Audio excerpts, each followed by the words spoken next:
அனைவருக்கும் வணக்கம். சளி பிரச்சனை இருக்குது, ரொம்ப நாளாக இருக்குது. என்னமோ மாற்றணும்னு சொல்லிட்டு முயற்சி பண்ணுறோம்.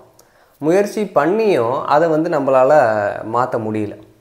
ஏன் அப்படின்னா, நீங்கள் அடிப்படையாக பண்ணிகிட்ருக்கிற உணவு முறையே சரியில்லைன்னு தான் நான் சொல்லுவேன். நிறைய பேருக்கு சளி பிரச்சனை இருக்கிறவங்களுக்கு சொல்கிறேன். குறிப்பாக நம்ம சாப்பாடை ஜீரணம் பண்ணக்கூடிய தன்மைங்கிறது சரியாக இல்லை. சரியாக இல்லாததுனால அங்கேருந்து தான் இது தொடங்குது அப்படிங்கிறதே சொல்லலாம்.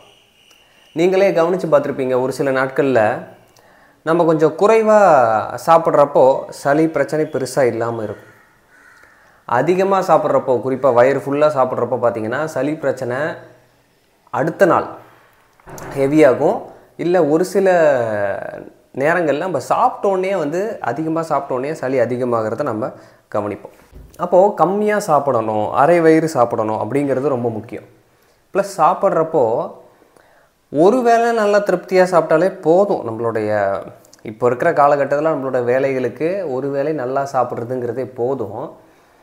அந்த ஒரு நேரம் தாண்டி நம்ம சாப்பிட்றப்போ அந்த நேரங்கள்லையாவது நம்ம நிறைய காய்கறிகள் வச்சு சாப்பிட்றதுக்கு முயற்சி பண்ணணும்.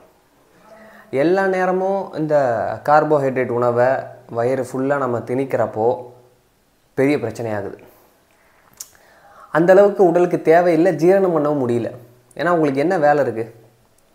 ரொம்ப மென்மையான வேலைகள் தான்.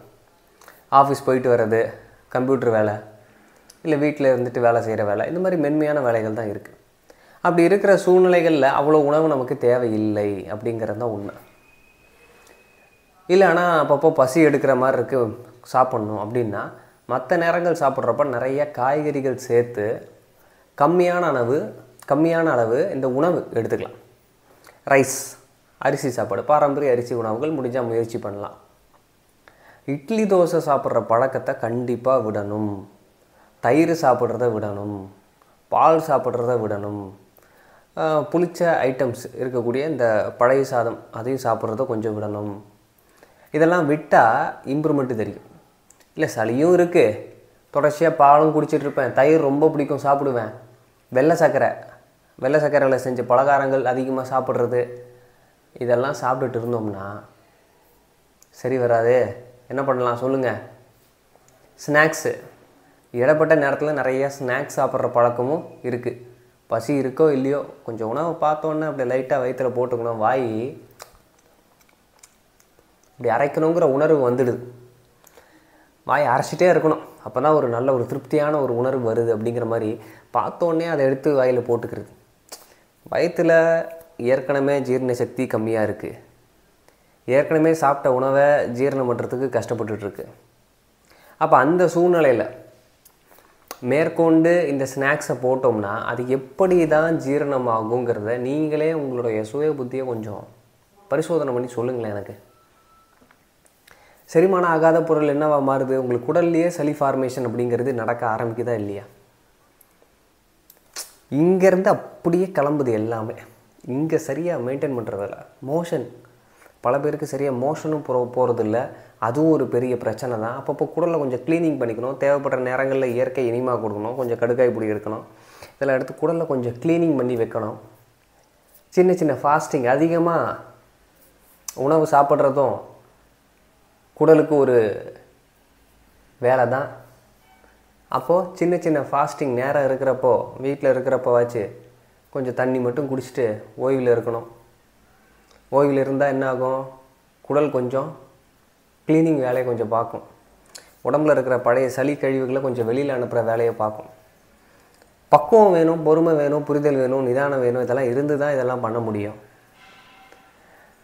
ஒரு கான்ஷியஸ்னஸ், உணவை பற்றின ஒரு கான்ஷியஸ்னஸ், உடலை பற்றின ஒரு கான்ஷியஸ்னஸ், இதெல்லாம் இருந்தால் தான் நீங்கள் உங்களை சரி பண்ணிக்க முடியுங்கிறத நீங்கள் முதல்ல புரிஞ்சுக்கோங்க. இல்லைன்னா என்ன பண்ண முடியும்?